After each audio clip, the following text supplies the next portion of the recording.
صلاح الدین سلطان صلاح الدین ایوبی ان کے جو سپاہی تھے،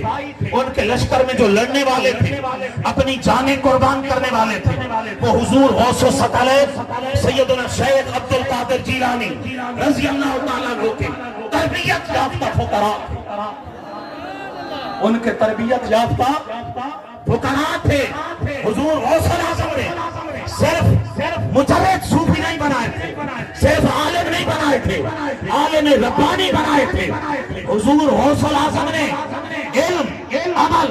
تقویٰ، زہد، برا، باللہیت، استغنا، ان سارے اوصاف کے ساتھ اس نے خلق، فیاضی، بردباری،